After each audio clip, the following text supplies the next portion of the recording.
Welcome, everyone, to the first Humanities Forum of the season.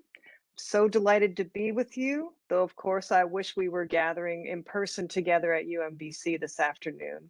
We have a fantastic spring forum series pulled together for you. Please take a look at the schedule on our website at dreshercenter.umbc.edu. Before we begin, I just want to make a few acknowledgments. First, I want to acknowledge that UMBC was established upon the land of the Piscataway and Susquehannock peoples. Over time, citizens of many more Indigenous nations have come to reside in this region. We humbly offer our respects to all past, present, and future Indigenous people connected to this place, and we further acknowledge that telling the truth about this history is only the first step that we need to take. I want to thank the Department of History and the Alban O. Kuhn Library and Gallery for co-sponsoring tonight's lecturer. And finally, I would like to thank Vital Signs LLC for helping us to make this event accessible with real-time captioning. The talk tonight will be recorded and made available on the Dresher Center's YouTube page. You can also connect with us on social media, including Facebook, Instagram, and Twitter. Before we get started tonight, I want to invite you to attend the next Humanities Forum event coming up next week on Tuesday, March 8th. That event will also be online via WebEx. It's Graphic Medicine, Comics in the Age of COVID, a talk by Hilary Shute, Distinguished Professor in the Departments of English and Art and Design at Northwestern University. Hilary Shute explores the growing phenomenon of comics that address issues in and around healthcare. Created by doctors and medical staff, patients, family members, and caregivers, these works convey qualities of experience that words alone can't capture and demystify medical discourses and spaces. In the age of COVID-19, comics can be an effective form for expressing fears and desires, humor, and mourning. And now, allow me to introduce our distinguished speaker for this evening, Dr. Kelly Weiskopf. Dr. Weiskopf is an associate professor in the Department of English and Center for Native American and Indigenous Research at Northwestern University. She's a scholar of Native American literatures and textual cultures, early American literature, and science and literature in the Atlantic world. I want to note that Dr. Weiskopf received her PhD from that other R1 university in our state, the University of Maryland, College Park. Dr. Weiskopf is the author of several books, including Medical Encounters, Knowledge and Identity in Early American Literatures, and Assembled for Use, Indigenous Compilation and the Archives of Early Native American Literature. She'll be drawing a little bit on that book for her talk this afternoon. Assembled for Use advances a literary history of Native American textual making, reading, and use involving assembled texts made out of utilitarian forms like lists, catalogs, blanks, and scrapbooks. The book traces the making and travels of these assembled texts as Indigenous writers sent them into U.S. archives, ultimately proposing new approaches to reading in early American archives. The book was supported by fellowships from the Newberry Library, the National Endowment for the Humanities, the American Antiquarian Society, and the American Philosophical Society.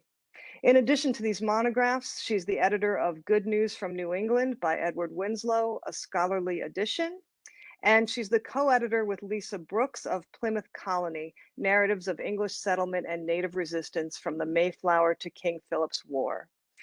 Finally, Dr. Weiskopf has been engaged in multiple collaborative grant-funded projects, some of which she'll talk about this evening. The one I want to mention is a 3-year collaborative project titled Indigenous Art and Activism in Changing Climates, the Mississippi River Valley, Colonialism and Environmental Change, which examines the shifting environmental, political, economic, and racial climates that define the Mississippi River's course, meanings, and relation to Native peoples.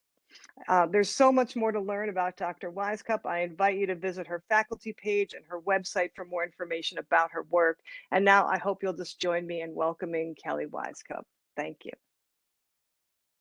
Thanks so much, Denise, for that warm welcome. It's so good to be with you all today, even though I am a little disappointed that I am not in person. As Denise said, I'm an alum of College Park, and so I'm always eager to come back to Maryland. Before I start, I want to thank Denise as well as Courtney Hobson and Jessica Berman for their work to organize and put this talk together. I know organizing talks is always a lot of labor, but especially so in a pandemic when things are uncertain and all the more labor intensive. So thank you so much for that. I also want to note that I've heard great things about this forum from Andy Holter, who's a UMBC alum, who's a graduate student now at Northwestern. So really happy for those connections between our campuses. Finally, I want to also acknowledge that I'm speaking to you from the homelands of the Ojibwe, Odawa, and Potawatomi peoples, as well as Miami, Menominee, and Ho-Chunk nations. Today, I am going to talk with you about some research from my book, as Denise said. And I want to start with an unresolved event in the summer of 2020. This is when Chicago's mayor ordered the removal of the city's monuments to Christopher Columbus during the middle of the night. The removal came only after Black and Indigenous peoples had led protests over the monuments a few weeks earlier, one of which turned violent when Chicago police tried to forcibly remove protesters from around one of the monuments. The mayor has said that this removal is only temporary, and there's now a project, a committee really, that is reviewing the two Columbus monuments in the city, as well as a host of others. They're engaging in feedback with constituents and determining whether to reframe or remove some of the city's monuments.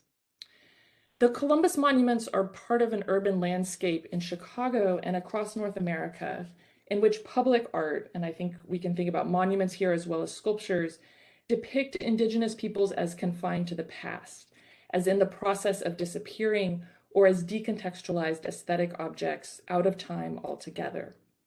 Just one example is a sculpture appearing on Chicago's lakefront.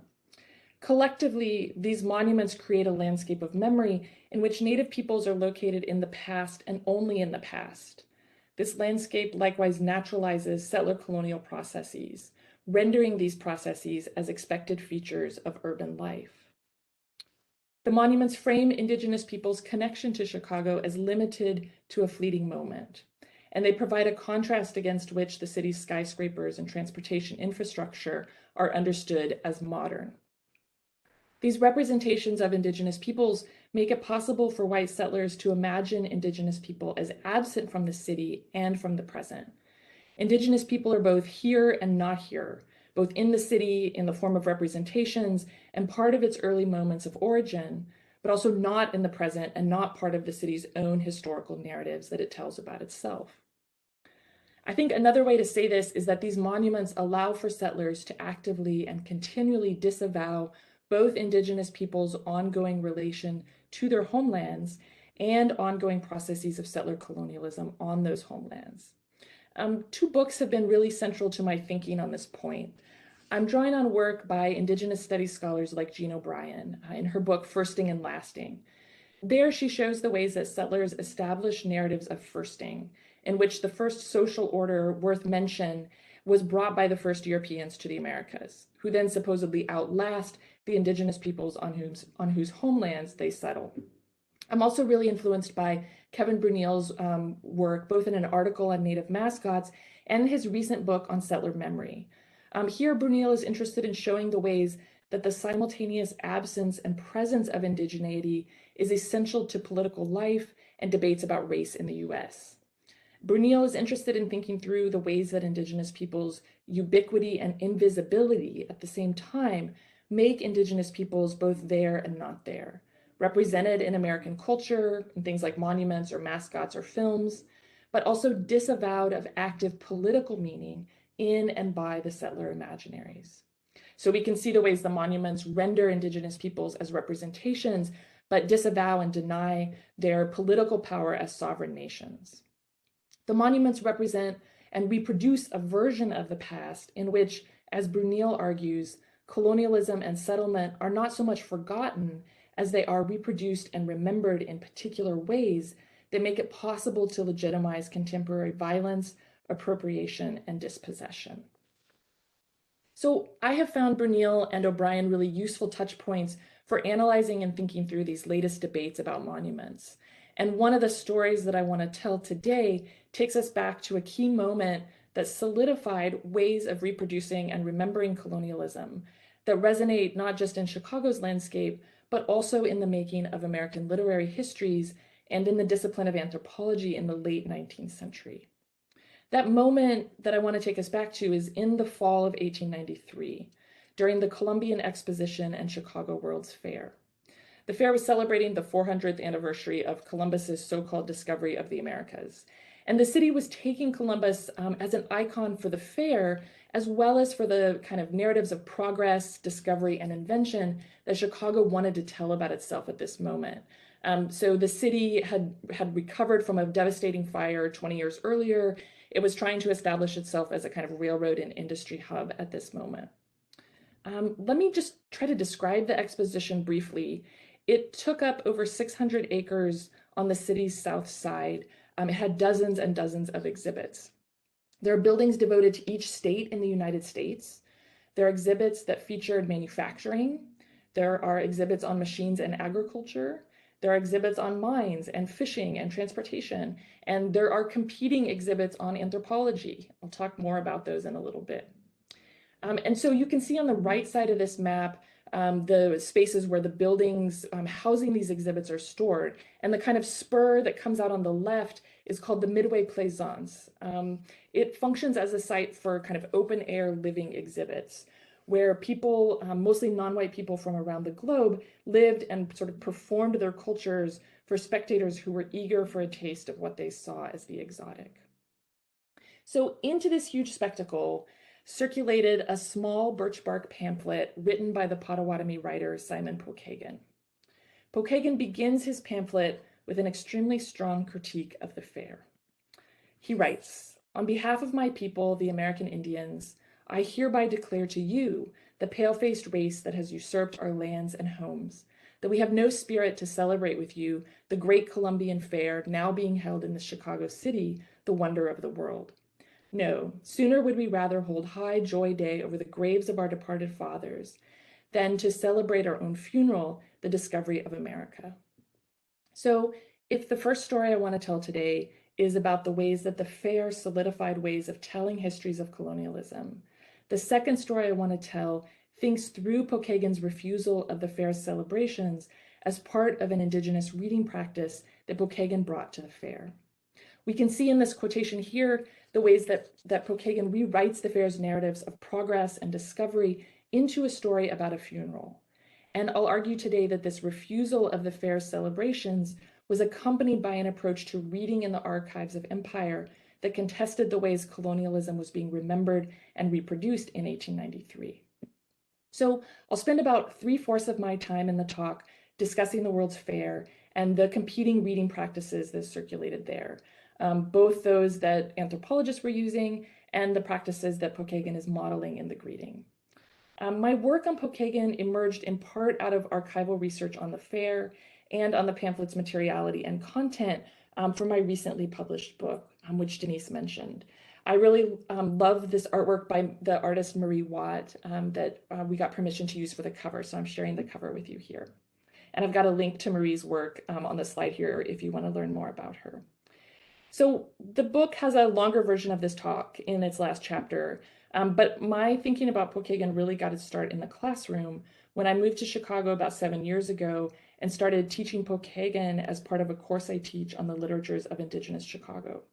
So in the last part of this talk, I want to link my reading of Pochegan to the classroom, and I'll talk about a public humanities project through which I've tried to take up Pochegan's call to read the archives of empire differently by attending both to settler mechanisms for reproducing and disavowing stories of colonialism and to the Indigenous reading practices that might orient other relations to place and time. So the talk is going to take place as a framework for research, teaching, and collaborations with and about Indigenous literatures in urban space. And I want to think through how Pochegan's practice of reading might bear on histories of Indigenous literatures and on the methods that scholars, including non-Native scholars like myself, as well as Native scholars, the methods we use to do research in the archives of empire. So let me start by just describing to you Pochegan's Birchbark pamphlet and talking a little bit about its production and circulation.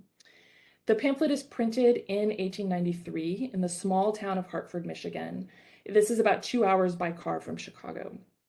Pochegan worked with a white Hartford lawyer named C.H. Engel or Senius Engel, and Engel functioned as the pamphlet's publisher. This doesn't mean that he himself is printing the pamphlet. He is providing money probably for its printing, and he is certainly helping to distribute the pamphlet. The slides here make the pamphlet look big, but it's actually pretty small. It's about the size of a 3x5 card or an adult hand. It's small enough to be easily slipped into a pocket. The initial plan for the pamphlets was that it would be displayed in the state of Michigan's exhibit at the fair. But Pochegan also sold it at the fair, kind of as a piece of ephemera or a souvenir. As you probably noticed, the pamphlet has two titles, The Red Man's Rebuke and The Red Man's Greeting. It's the greeting that was circulating in Chicago before the fair. Pochegan is sending it to journalists in July of 1893, and it's being reviewed in the newspapers there. The greeting also seems to have been the copy that was circulating at the fair as Pochegan was selling it and displaying it. I have some theories about the titles, though not kind of hard and fast facts. So I'm happy to say more about the different titles in the Q&A if you'd like. And I'll just say that Blair Topesh Caldwell, who's a former archivist for the Pochegan Band, is editing an edition of the booklets. And I'll talk more in an article for that edition about the two titles and what might be up with them. Pochegan himself visited the fair in October 1893, and he participated in events around what was called Chicago Day. These included a parade, speeches, and ceremonies with city officials. Pochegan is the son of Leopold Pochegan, and Leopold was one of the signers of the Treaty of Chicago in 1833.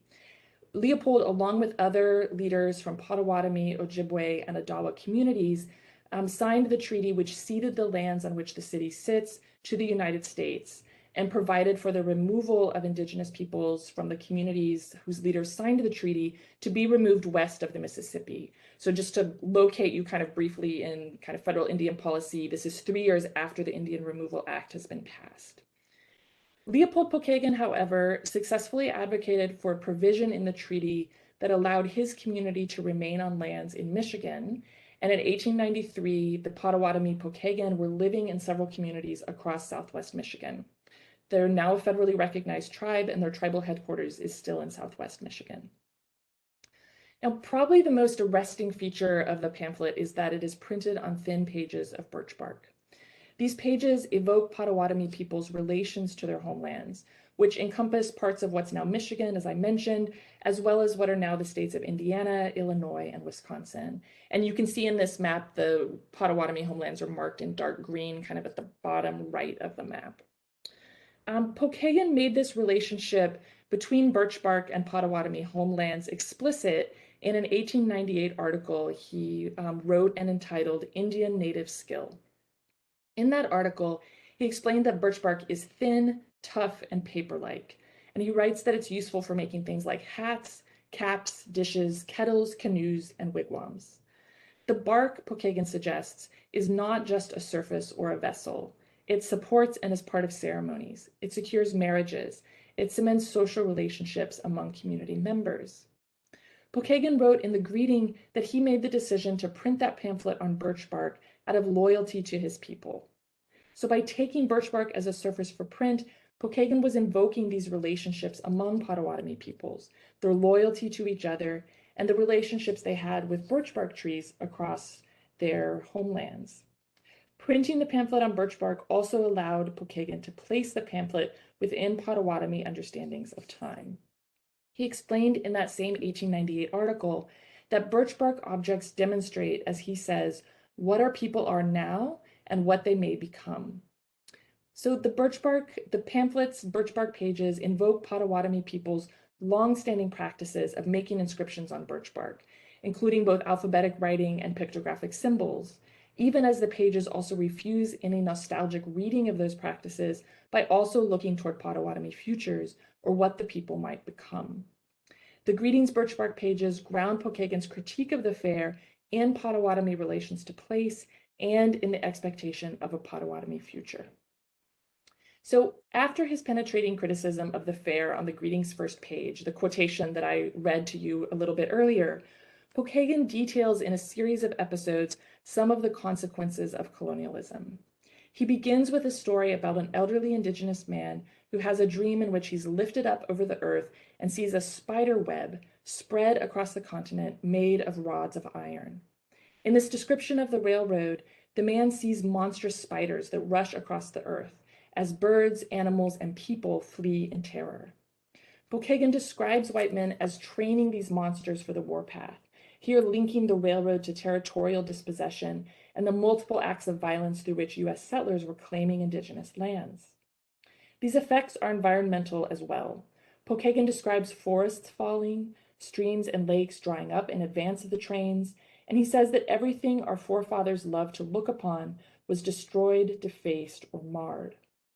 So with this story in mind, the Birchbark pages also represent one of the things that Pochegan's forefathers loved to look upon, one of the things being destroyed.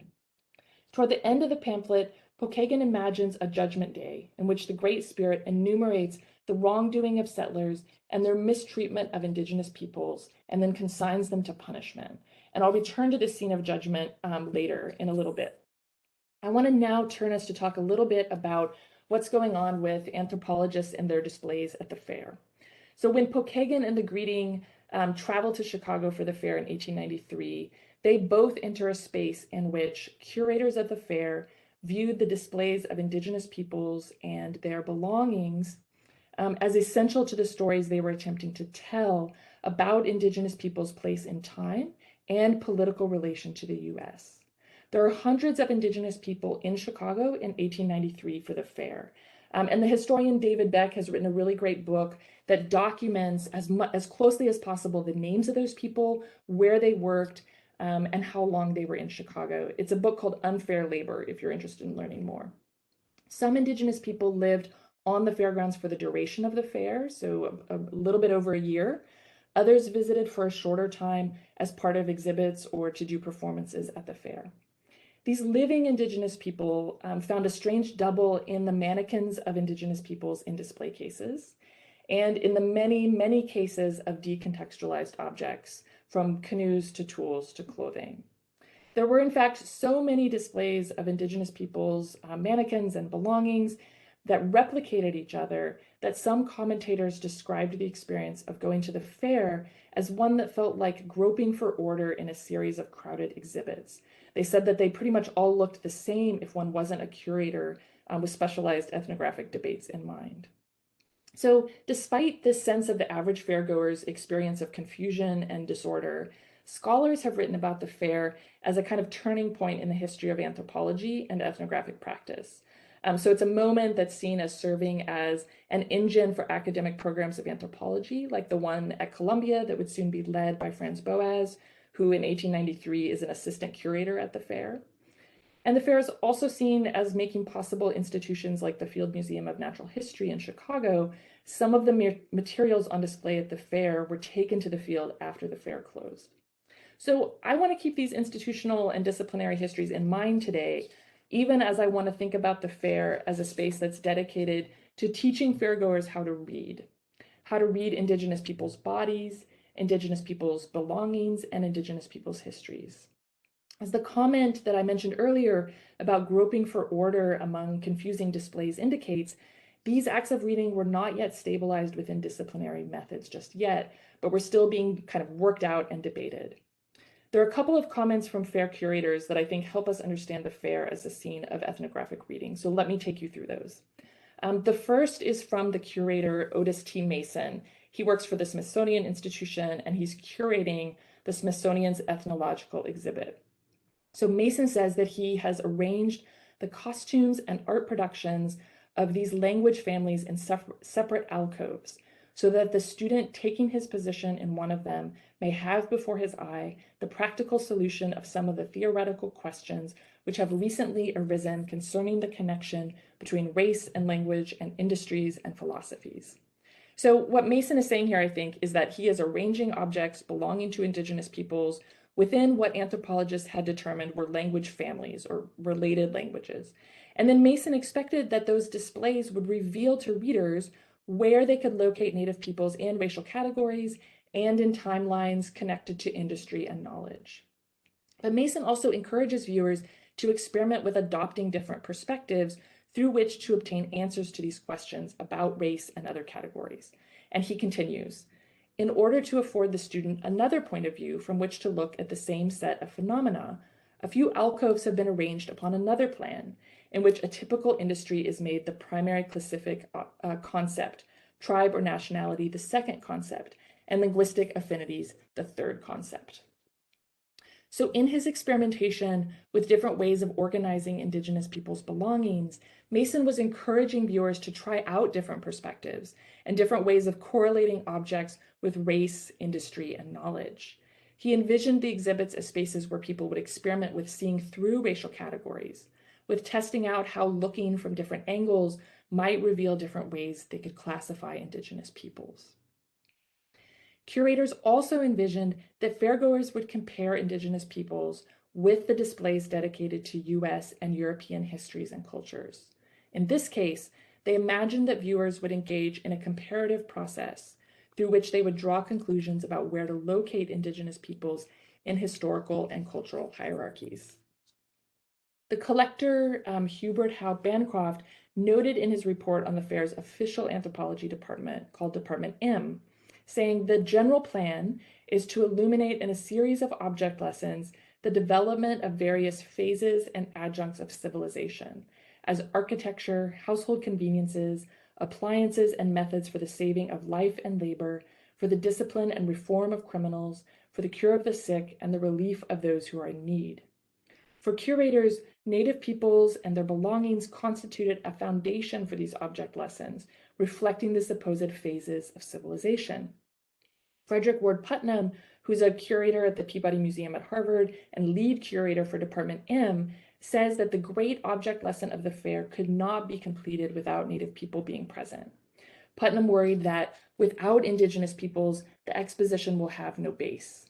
It will show the material prosperity and development of our race. So he's thinking here of whiteness and Anglo-American people in the arts and in culture, but it will have no beginning. It will be a monument standing on nothing so far as concerns America of 400 years ago, for it will be showing simply America of today. So if we bring Mason's vision of kind of experimenting with placing Indigenous people into different racial categories, together with Putnam's idea about Indigenous people as a sort of base for the fair, we can see the fair emerging as a place where displays of Indigenous peoples and their belongings would allow visitors to experiment with reading objects and placing them into categories. As they experimented with different perspectives through which to see Indigenous peoples, viewers would also, curators imagined, place those Indigenous peoples into transhistorical and global timelines of race, progress, industry, and civilization. So for all their differences on questions of ethnographic practice, and there are debates between Mason on one hand and Putnam and Boas on the other that are seen as staging different chapters in the history of anthropology. And we can think about these very briefly as moving from Mason's evolutionary typology to Boas's idea about cultural areas. For all these debates, though, the curators are united in their desire to teach fairgoers how to read Indigenous peoples in place and time, and in their sense that Indigenous peoples are necessary to the stories that the fair could tell about human history and progress. We can see these reading practices at work as city officials and curators applied them to Pochegan himself when he visited Chicago in October of 1893. In articles describing that visit, journalists, politicians, and fair officials imagined Pochegan as a crucial part of the narratives that they were trying to tell about colonialism and also about Chicago. They described Pochegan as a historical figure, one connected to the moment of Chicago's origin, who could also reappear to reenact that moment. So one example of this is the float on which Pochegan rode during a Chicago Day parade. The float depicted scenes from an 1812 battle at Fort Dearborn, an event that is a key origin story for the city as this place founded by brave pioneers. And Pochegan rode on this float as a kind of representative of the Potawatomi people who had fought in the battle back in 1812. Newspaper accounts explicitly presented Pochegan as a bridge between past and present, one who wasn't quite part of the present. They described him as looking like a typical Indian on the warpath, despite the fact that for at least part of his appearance, he wore a suit much like the one that you see in this image here. And they wrote that Pochegan stood as a historic figure between the Chicago of yesterday and the Chicago of today. On October 9th, Pochegan ceremonially delivered to Chicago's mayor a duplicate of the 1833 Treaty of Chicago. So this is the treaty I talked about earlier. It's the one in which Ojibwe, Odawa, and Potawatomi leaders ceded the land on which Chicago now sits. The Chicago Tribune presented Pochegan's act as reenacting the original land cessions and also justifying settler occupation. The paper wrote that Pochegan's father had conveyed Chicago and the fairgrounds, together with the surrounding country, to the United States. And the mayor responded in this kind of reenactment of that moment that he was happy to receive this gift free from the band of one worthy to bestow it, putting aside the fact that the US in fact paid the Potawatomi nation and other indigenous nations annuities in exchange for the land cessions. This was not a free gift. So even as journalists and curators are imagining Pochegan as part of the historical base against which Chicago's progress could be read, Pochegan extended his criticism of the fair by modeling alternate practices of reading, in which he read not indigenous peoples, but colonial histories, in ways that rejected and rewrote the temporal and racial frames orienting the fair's ethnographic displays. So here we need to turn back to the greeting and to Pochegan's critique of Columbus. One of the things I learned in my research on Pochegan is that, and that really initially surprised me, is that Pochegan spends a few pages excerpting and rewriting text from Washington Irving's 19th century history of Christopher Columbus. I was surprised by this for a couple of reasons. One, scholarship on Pochegan's greeting has largely focused on the pamphlet's materiality, its Birchbark pages. This is for really good reason. The Birchbark booklets are unique objects within the history of Indigenous print cultures and books. And as scholars have pointed out, they seem to interact in interesting ways with tourist markets. As Blair Topash Caldwell wrote in an article on the pamphlets, Pochegan's decision to print on Birchbark was an aesthetic and political decision that pays homage to traditional uses of Birchbark. Second, I was surprised because recent Native Studies scholarship has emphasized the tribally specific contexts that shape Indigenous literatures. So in this case, that would be a kind of Potawatomi specific context shaping Pochegan's production of the text. So in this light, a text that excerpts from a canonical settler American writer seems to fit really awkwardly within Native Studies projects to understand Indigenous authored text as shaped by Indigenous genres, aesthetic forms, and land-based relationships. But I came to understand that Pochegan's use of Irving is part of the political work of the greeting and part of a specifically Indigenous practice of reading that Pochegan models. So here, UMBC's own Lindsay DeCersey's book that's fantastic and award-winning was really helpful to my understanding of what Pochegan is doing with Irving. As she shows in her book, Irving had a reputation as one of the first internationally recognized US writers. In the early 19th century, Irving took on the project of writing the history of Columbus out of newly accessible archives in Spain, in part because he had this prestige as a kind of very famous and well-known American writer.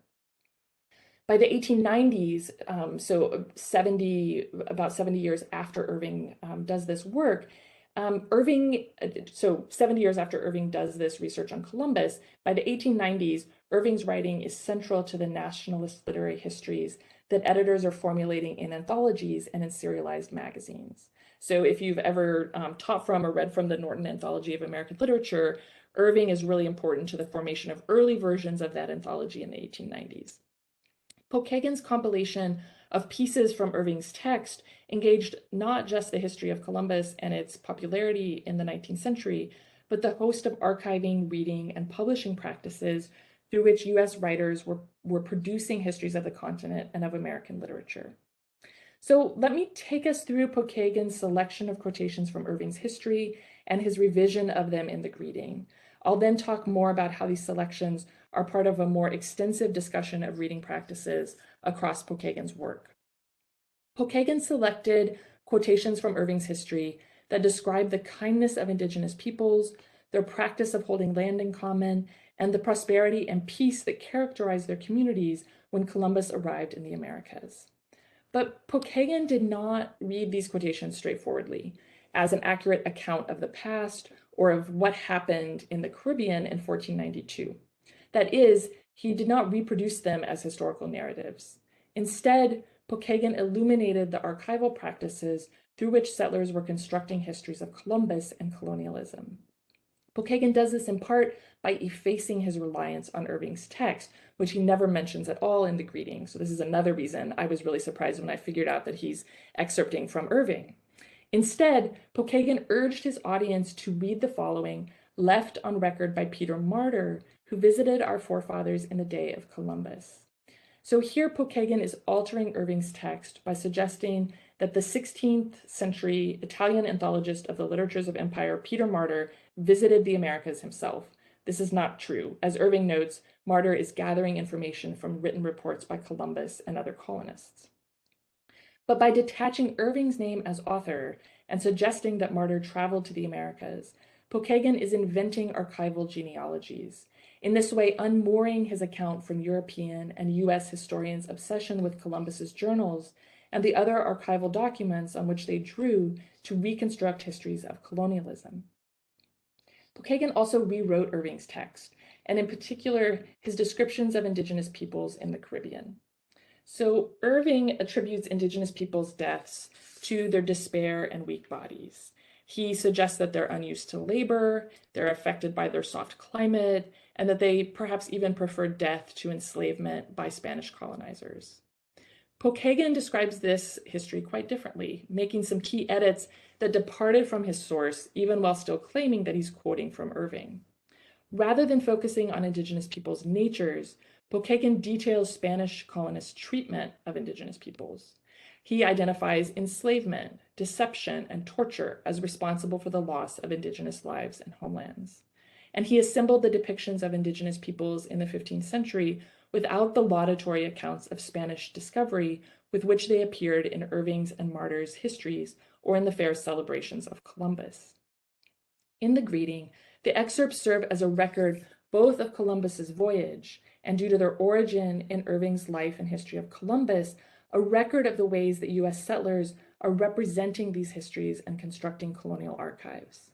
In this sense, the greeting is less a document that claims to tell a definitive history of Columbus and his conquest of the Americas than a text that models ways of reading colonial archives critically, of excerpting their texts in order to take apart their assumptions.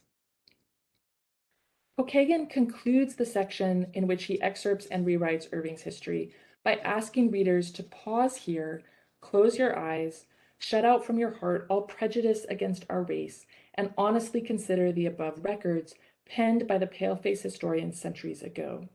Tell us in the name of eternal truth and by all that is sacred and dear to mankind, was there ever a people without the slightest reason of offense, more treacherously imprisoned and scourged than we have been?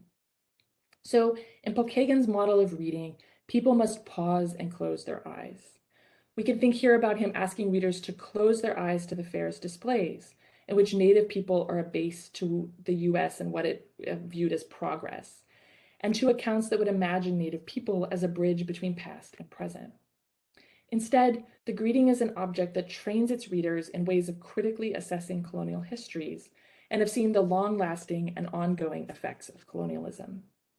Pochegan elaborates the pamphlet's status as an object that teaches us how to read in its last section, where he presents the pamphlet as an account book of colonialism. It might seem strange for me to call the pamphlet an account book. The greeting doesn't feature the lines of debits and credits or the numerical tallies that characterize account books.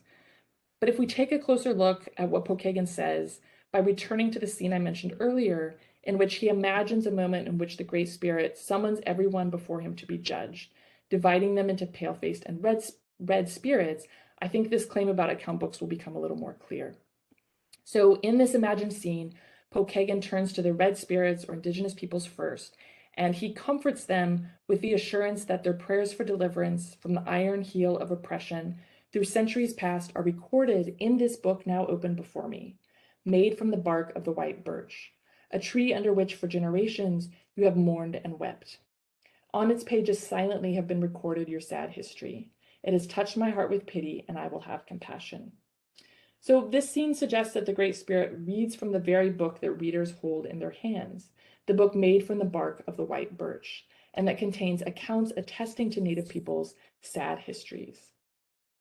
Pochegan then writes that the Great Spirit enumerates with a voice of thunder to the shamefaced multitude of pale-faced spirits the acts of which they are guilty, and he provides a long list of these. They include the butchery of Indigenous peoples' game and fish, using tobacco to create unhealthy, filthy habits, tricking Native people out of their homes, liberty, lands, money, and goods, and introducing liquor into Indigenous communities. Read alongside this scene of judgment, we can see the excerpts from colonial histories like Irving's as constituting entries in an account book that operated in multiple dimensions: spiritual and human, the 15th century and the 19th and the future, in the Caribbean and in the Midwest.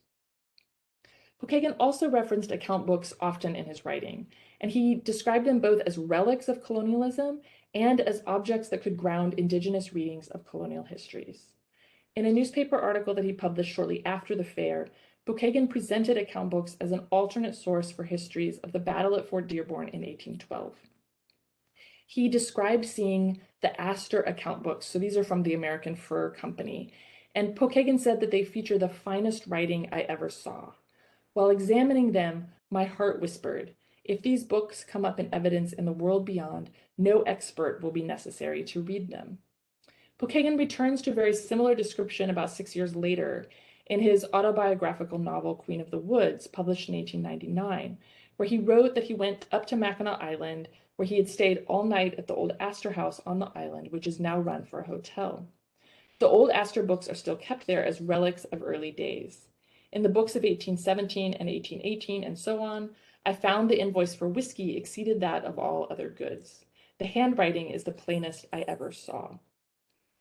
So by arguing that the meaning of the account books should be clear to anyone who reads them, Pochegan does not necessarily mean that they're transparent or that their meaning is explicit. Instead, the account books, much like the colonial histories that Pochegan excerpted in the greeting, will generate reading practices capable of seeing the stark effects of dispossession and settlement on Native peoples. Pochegan's account book considers these actions not as points in a historical narrative of linear, progressive time for which Indigenous peoples are a base, but as events with far-reaching, past and present, ethical and material implications for both Indigenous peoples and U.S. settlers. Pochegan's reading practices ask us to analyze Columbus's writings and actions and the methods of reading circulating at the fair within those long histories of Indigenous peoples' experiences of colonialism. So I want to conclude my discussion of Pochegan's reading practices by noting one more example.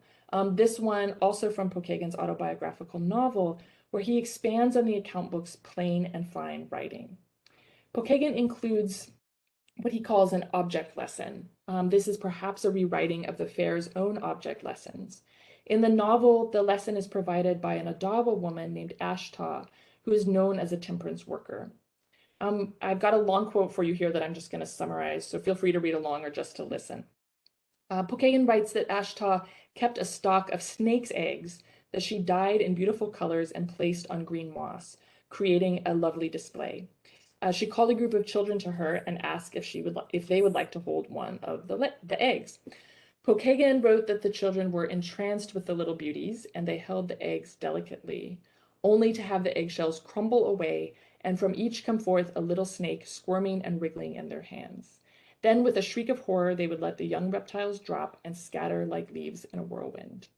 This object lesson impresses the children's minds with such a hate against whiskey that Pochegan says their very souls ever after would revolt at the sight, smell, or even the thought of the deceptive curse. I think Ashtaw's object lesson is not simply a warning about the dangers of alcohol and its apparently enjoyable qualities, but dangerous hidden effects. It is also a lesson about how to see or how to read. She teaches the children to analyze the eggs by looking not only at their beautiful exterior designs, but also by anticipating their interiors.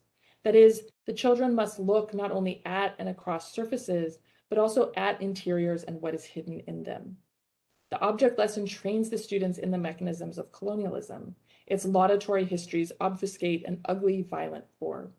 Colonialism, the story suggests, is composed of dangerous elements that root themselves into communities and individuals, with effects that long outlast their initial appearance.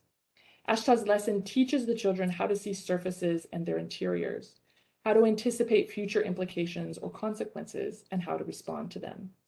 The egg's hidden nature must be understood by seeing past surface appearances and by considering multiple temporal dimensions, not only the present moment of a charming object, but also its future consequences. So I want to expand out now from Pochegan's object lessons to talk through some of the questions that Pochegan's practice for reading the archives of empire leaves me with. My research on Pochegan's book has helped me understand how late 19th century Indigenous writers were developing critical reading practices through which to excerpt, revise, and reject colonial archives and the narratives about colonialism that they made possible. And Pochegan's reading practices have also made me ask what resonance they might have beyond a scholarly monograph. What might it mean to take seriously Pochegan's call to close our eyes to the narratives of colonialism that the fair generated and that are still reproduced across the US? I want to ask what closing our eyes in this way might mean, not just for how we read a text like the greeting and understand its history and the history of the world's fairs and of anthropology, but also for how we understand the relations between literature and place and the resonances of early Native literatures in the present. So as I mentioned in the introduction to the talk, for me, the classroom has been a place for thinking through the reading practices that Pochegan models and applies in his reading of Irving's History of Columbus. As I've read Pochegan's greeting with my undergraduate students, I've been interested in what it might mean for us to take up Pochegan's call for reading colonial archives and Indigenous homelands differently, and to take seriously his insistence on seeing the ways that colonialism's effects reach across space and time. What would it mean for my students and I to close our eyes to the narratives of Indigenous origins and settler futures that the city and settler nations reproduce, and to see the literatures and actions through which Indigenous peoples continue to maintain their relations to place? And how might we understand Indigenous literatures in temporal narratives that are not necessarily linear in shape? I have tried to think through these questions with my students in a public-facing project that's called Archive Chicago, that I've worked on with successive generations of undergrad students over the past few years. So I'll conclude with a brief description of this work, and I'm happy to talk more about the processes and lessons that I've learned in working on these projects. So I work on Archive Chicago with students in an upper level undergraduate class on Indigenous Chicago that I teach about every other year. I've also worked on the site with student research assistants who've received university funding to work with me in the summers. Students spend a term or several intensive weeks in the summer reading in the histories and literatures of Indigenous Chicago. So this includes Pochegan, as well as contemporary writers like the Ojibwe poet Mark Turcotte and the Dakota writer Susan Power, and visual artists like the Chicago-based Temez Pueblo and Korean artist Deborah Yepa Papan. In the 1950s, Chicago was designated as one of the US's relocation centers. This is part of a Bureau of Indian Affairs project to remove Native peoples from reservations and to use cities as spaces of assimilation.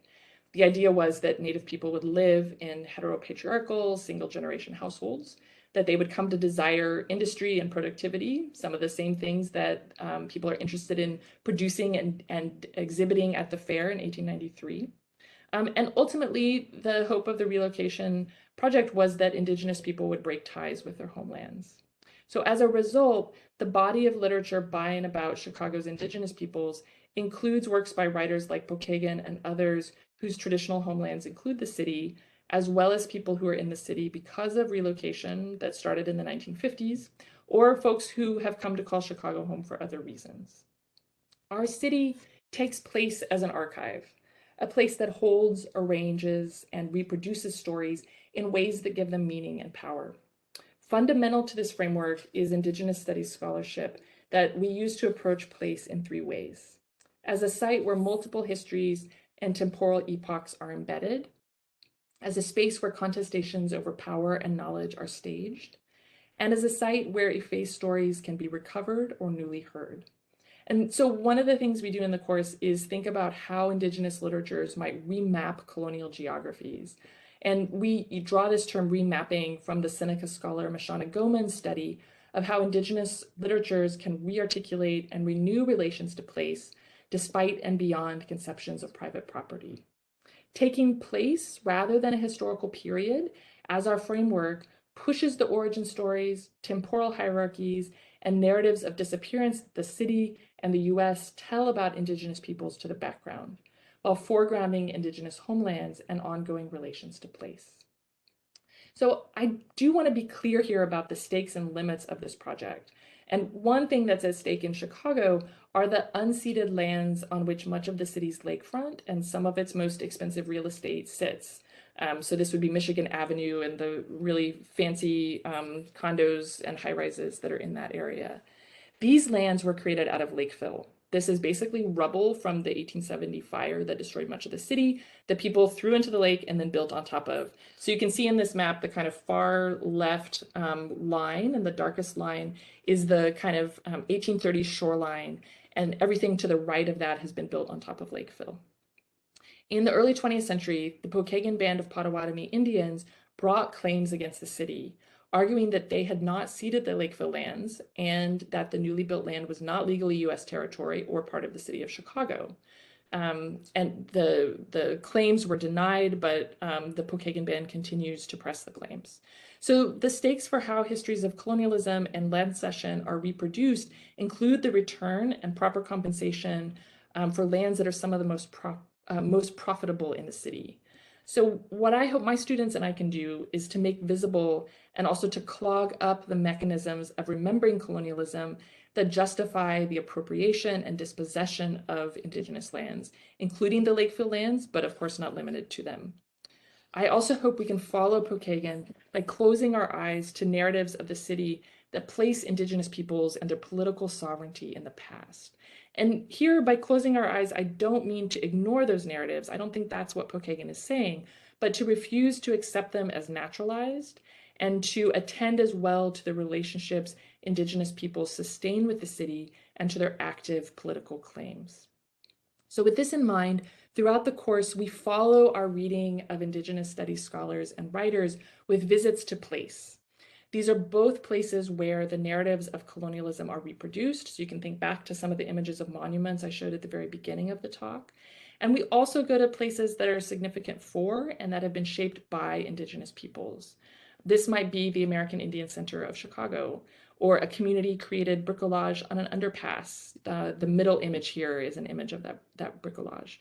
We also go to the Field Museum, where we've toured the slowly transforming Native American Hall with Indigenous outreach coordinator and artist Deborah Yepa Papan. The places we visit and research range in nature from those visibly shaped by Native artistic practices and political sovereignty, like the Indian Center or the bricolage, to spaces where more research or experiential knowledge is needed to understand how the place is important to histories of Native literatures. Then the students work in groups to research one place in depth and to collaboratively write an essay that's accessible to a broad audience. And as you can see here, these essays have ranged from the Field Museum's displays to a park that's named after a boundary line established in 1816 and that has a playground that includes both trains and teepee-like structures.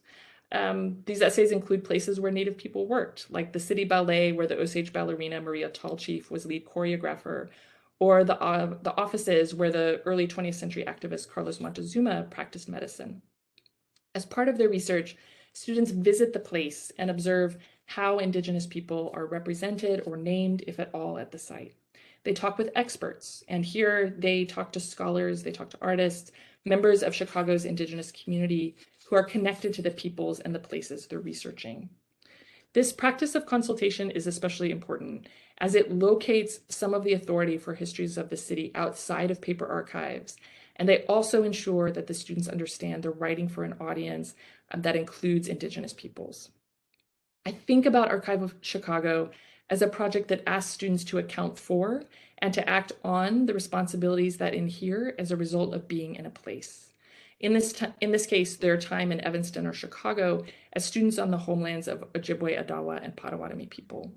For me, the project has been a way to try to ask students to make pathways between the literature classroom and the city, between the 21st century and the 19th and the 17th, and to consider how we might together act on the reading practices that Pochegan models.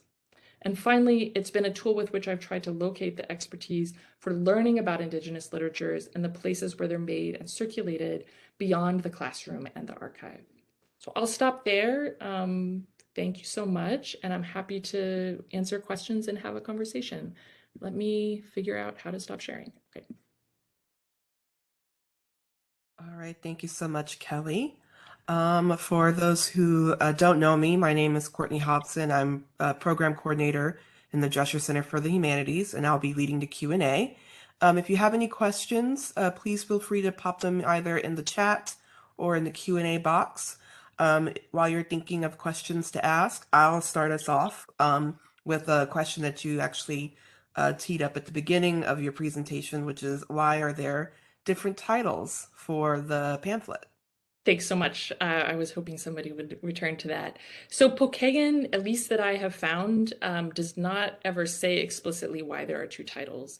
But I think we can think a little bit about what he might have been thinking and trying to accomplish with them. So the first thing to say is that I think it's the rebuke that's printed first. As far as I've been able to tell, it appears in notices about the printing of the pamphlets. So this is early 1893. And I think Pochegan begins with the rebuke, and that certainly aligns with the content of the pamphlet and the ways that he begins by really rebuking the city of Chicago and fair organizers for celebrating Columbus.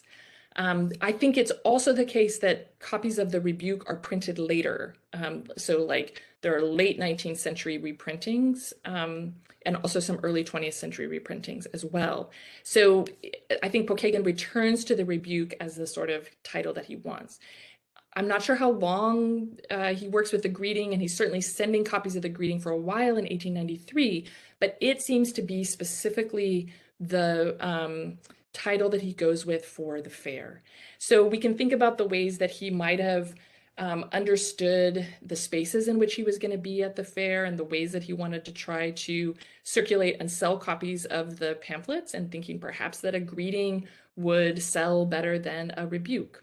I think we can also think about the spaces that Pochegan is asked to be in at the fair, to sort of act as his father, or to kind of perform these kind of historical roles. So perhaps the greeting was a way for him to sort of align the pamphlet with the ways that he was serving in the sort of function as a dignitary and as a representative of his tribe, a more kind of diplomatic title, perhaps.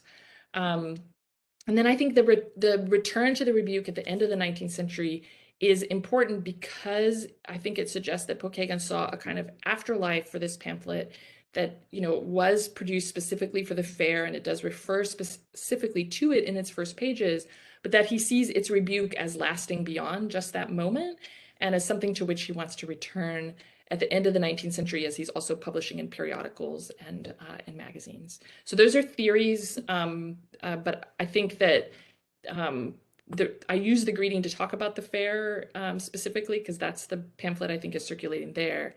But I think we should really think about the rebuke as the title that Pochegan begins with and returns to. Okay, still not seeing anything in the chat, so I'll ask another question. Engel is the last name of the publisher of the pamphlet, or at least funded the pamphlet. What is his relationship to Pokagon? It's an interesting one. So Engel is a lawyer. As far as I can tell, he is helpful to the Pochegan band of Potawatomi Indians in the 1860s when they are engaged in this decades-long diplomatic attempt to get the federal government, the United States, to pay annuities promised in the Treaty of 1833. So the U.S. pays some of them, and then it says, we're done, we don't need to pay anymore. And it takes decades and decades, but the Pochegan band finally succeeds in getting the payment of all of the funds they were promised in that 1833 treaty. And Ingle is somebody who takes a kind of affidavit from some Potawatomi people. So he aids them in these legal efforts. He also, I think, fancies himself somebody who is a kind of expert on Indigenous peoples. He writes these early histories of Van Buren County, which is the county where Hartford is. And in it, he talks about hunting with Indigenous peoples. He tells a story about like sleeping overnight in the woods. So I think we can think about him as somebody who imagines that he has this sort of special connection to Indigenous peoples, and even perhaps that he can play Indian in the way that Philip Deloria talks about the concept where white settler Americans want to kind of get close to the continent and its history by sort of taking on whether it's the clothing or the activities of Indigenous peoples. So Ingle, is this figure who both is like doing this really useful legal stuff and also this these acts of appropriating Potawatomi practices. After Pochegan's death, Ingle is instrumental in publishing the novel. It's published posthumously, and that's Ingle's work. And I think one of the things we can see after Pochegan's death is that Ingle's acts of appropriation really ramp up. So what looks, as far as I can tell from the historical record, like a relationship in which Pochegan is sort of asking Ingle to do things, and Ingle is sort of following Pochegan's lead in a lot of cases.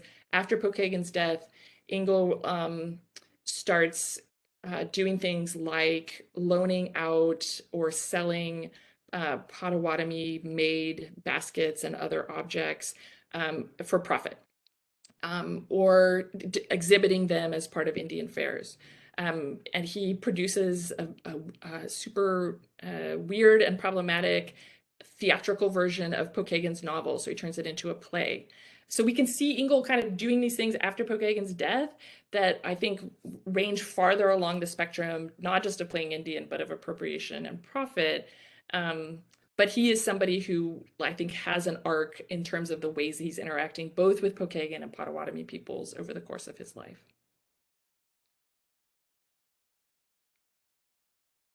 Sorry, I was not unmuted. Go ahead. So we have a question from Molly Jones Lewis. They say, I'm stoked by the idea of the close your eyes approach to decolonizing texts produced by colonizers. I teach Roman history and am interested in techniques for helping students see, name, and resist the overwhelmingly pro-colonial perspective in our surviving texts.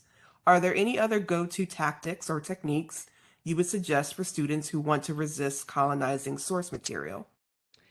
Yeah, thanks for that question, Molly. I think Pochegan is a helpful model here for the ways that he, is not somebody who's shying away from this history, but he is insisting that we sort of frame it deeply and carefully within its effects on Indigenous peoples. So, I think one thing I try to do is I teach a big survey of early American literatures, and this includes texts by early Indigenous and Black writers, as well as the kind of canonical writers, Mary Rowlandson to Benjamin Franklin to Thomas Jefferson.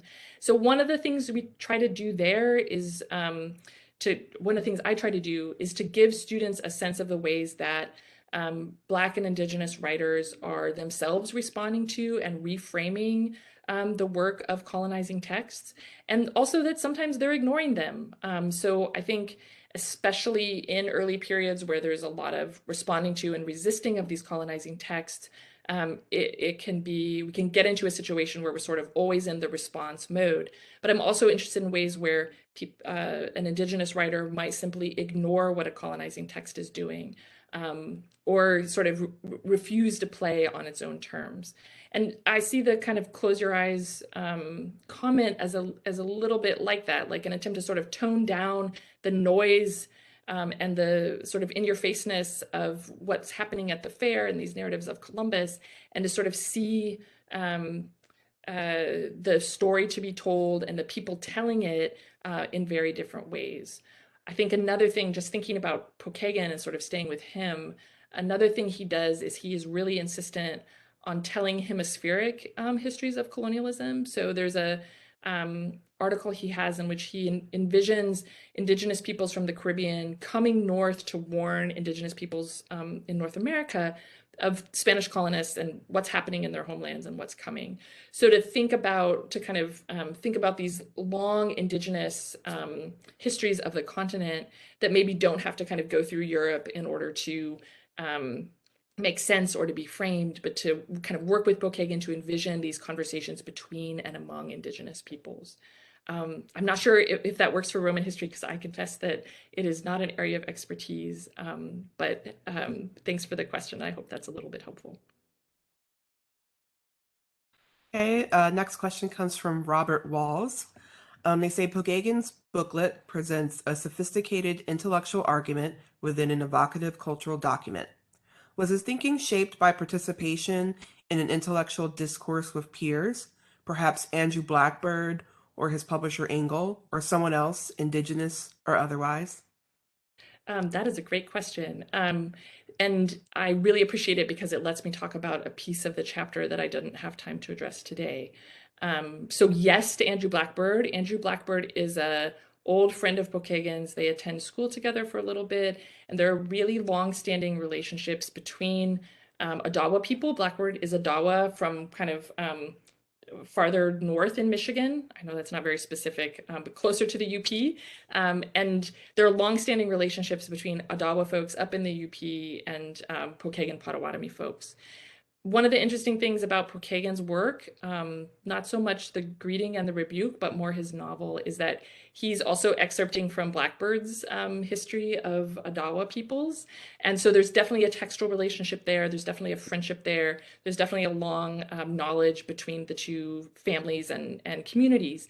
And so one of the things I think that we have to think about when we think about the greeting is not just how it's influenced by the fair, that's the case I've kind of presented today, but also that it is presented or that is affected by Anishinaabe. So this is a word that includes Ojibwe, Odawa, and Potawatomi peoples, Anishinaabe ways of telling histories. So the moment I referred to kind of at the beginning of the talk, where the elderly man has this dream in which he's lifted up over the earth and he can sort of see in multiple directions.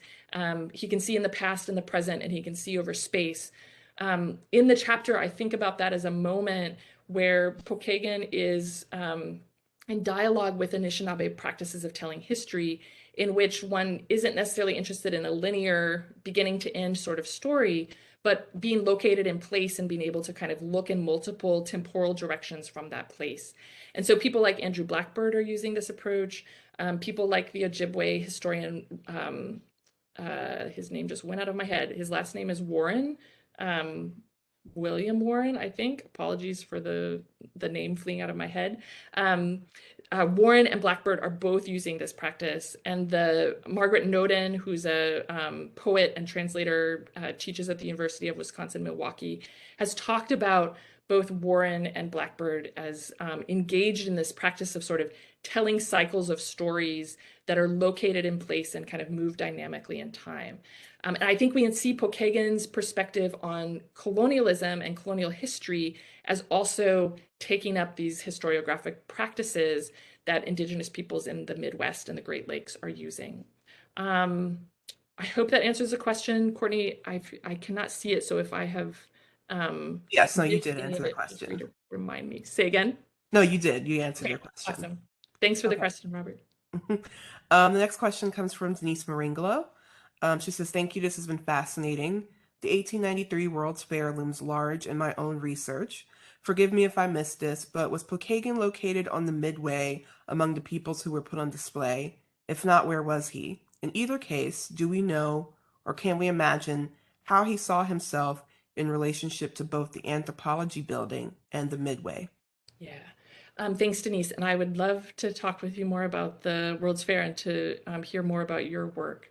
You didn't miss it. I didn't say anything about Pochegan in the Midway because he was not, as far as I've been able to tell, located on the Midway. I think it's hard not to imagine him possibly at least walking along the Midway and certainly seeing it. But we don't have accounts of him sort of being part of the exhibits there. When he visits Chicago in October, he is brought by a woman named Emma Sickles, who was for a while an employee of Putnam, and then they have this kind of public falling out. Sickles is upset by the way that Putnam is representing Indigenous peoples. And so she, I think through Ingle, I think she and Ingle know each other somehow, and I'm not exactly sure how, but I think it must be sort of like Chicago society. But I think through Ingle, she is instrumental in getting Pochegan to the fair and arranging for some speeches that he gives to the Women's Congress. I think she's also instrumental in arranging for the kind of ceremony with the reenactment of the treaty with the mayor. And then there's an account of Pochegan also officiating at a lacrosse game that Potawatomi and Haudenosaunee people played. I have not been able to find accounts of him physically in the anthropology building. I do know that there's an account of his booklet, of the pamphlet, being in the State of Michigan exhibit, and that includes like a small ethnographic exhibit as well. So one of the cases where like there's these two main ethnographic exhibits, and then there are tons of smaller spaces where there's also ethnographic exhibits happening. So I think it's likely he would have been in the State of Michigan building. But again, I'm sort of going on speculation as opposed to an actual account of somebody saying he was there. Maybe one thing that can help us think about how Pochegan saw himself in relationship to the anthropology building and the Midway is in the clothing that Pochegan wears during his time in Chicago. And one of my students has done some great research on this for the Archive Chicago site. So one of the things we find is that in Michigan, people who are helping with the state exhibit are trying to find what they view as a kind of like traditional Indian dress. And for them, this includes the kind of like plains Indian dress, so like the headdress and things that would not have been worn by Potawatomi people, and people living in the Great Lakes region. And there's this account where they say like, oh, we can't find anything at all in the state. Like, no surprise, because people in Potawatomi people, Odawa people do not wear this sort of clothing. But somebody kind of manufactures this clothing for Pochegan. And so after he appears with the mayor wearing the suit that I showed the image of, I think there's also a moment where he changes into this clothing. And I think that's part of what he wears when he's on the float during that parade. So, one of the things we can do is see Pochegan as sort of recognizing these ways where fair organizers and curators are interested in this kind of idea of the authentic Indigenous person as involving something that is not contemporary, that they might describe as primitive, so sort of like disconnected from the modern and from progress. And Pochegan sort of seeing that and appearing, both in the suit that looked very much like what the other businessmen and officials are wearing in 1893, and in this dress that has been kind of manufactured for him so that he can fit into these categories of authenticity. So we see him, I think, recognizing those expectations and also moving back and forth between them and kind of thwarting them. Maybe in the same ways that the Birchbark is sort of calling back to these older practices that some colonists might view with nostalgia, the ways that like this Birchbark book might, for some people at the fair, be this object that allows them to feel like they're connected to this ancient past. But then Pochegan also says Birchbark is about the future, and it's about what our people are going to become. So really resisting being stuck in this sort of static ethnographic or temporal category. That's me speculating a bit, but I think this is a really interesting question. I appreciate it. Okay, we have two more questions, one from the chat and then one for me. Aiden Simons asked, is there a center for Native artists in Chicago? There is a recently founded Center for Native Futures that's done some online events. They have a website, you can check them out there. The American Indian Center of Chicago has a gallery of Indigenous arts, and they, before the pandemic, and I think a little bit now, in whatever phase of the pandemic we're in, did regular exhibits of arts, of work by Indigenous artists. And then the Hyde Park Art Center, it's not dedicated to Indigenous artists, but a couple of artists like Chris Papan and Monica Rickert Bolter have recently done residencies there. So they have really supported Indigenous artists. So I hope that helps and maybe also gives you a couple of names of folks to check out their work if you're interested in learning more. And the final question, I found it interesting when you were discussing Pochegan's father being involved with the Treaty of Chicago, and he somehow negotiated the Potawatomi to stay on their land. Yeah. How did that happen? And then kind of related, they're a federally recognized tribe, They correct? are. Yeah. So there aren't too many, I'm assuming there aren't too many federally recognized tribes living in an urban environment. In Baltimore, we have, we have a variety of different indigenous groups, but a large Lumbee population. And Lumbee are federally recognized, but only in the Carolinas, I believe in South Carolina specifically. So more so the question of how did they manage to stay, and also just like what's kind of the dynamic of being a federally recognized tribe in an urban environment. Yeah. This is such a good question, and it's complicated, so I'm going to try to do it justice. So, Leopold Pokagon does a couple of things, and I'm drawing on other people's research here. Archaeologists have done really good research on this, and then also in conversations I've had with tribal historians from Pochegan Band. So one of the things Leopold does is strategically use the fact that he has converted to Catholicism to make an argument that he and his communities, the communities who are kind of associated with him, are civilized and should be allowed to stay on their lands and improve those lands. So there's a kind of strategic alliance with the Catholic Church that he manages to kind of use as a wedge in this treaty. The initial plan is that the Pochegan Band is going to go up north to what's now areas of like Little Traverse Bay, Petoskey, so if you know Michigan, and to those are Ottawa lands up there, and that's where Andrew Blackbird is from. The U.S. gets those lands before the Pochegan Band can go up there. And so they end up staying in Southwest Michigan. And I think they actually have to purchase their lands in order to stay there. So it's not a kind of like easy process. There's like the treaty, there's like a plan to move north, and then they actually have to end up purchasing the lands. But they do obtain federal recognition in the 20th century. In your question about being federally recognized within an urban area is a really interesting one for Illinois, because there are no federally recognized tribes within the state of Illinois. And that's because of Indian removal, in part the Treaty of Chicago, but other treaties that moved the peoples whose homelands are here to Indian Territory, or what's now the state of Oklahoma, or there are people, the Forest County Potawatomi are in Wisconsin, the Pochegan Band Potawatomi are in Michigan. Citizen Band is in Oklahoma, right? Just to give a couple examples. There are many Indigenous people in Chicago who are members of federally recognized tribes. But so they're here, this is the place where they live, right? But their tribal homelands are elsewhere. So Chicago, is a place that has this community of people from many tribes, even as they also have a home in Chicago, but then also in the homelands from which they are from. So I think we can see, the work of the relocation project, policy, and both Indian removal kind of at work in terms of the Indigenous community in Chicago today.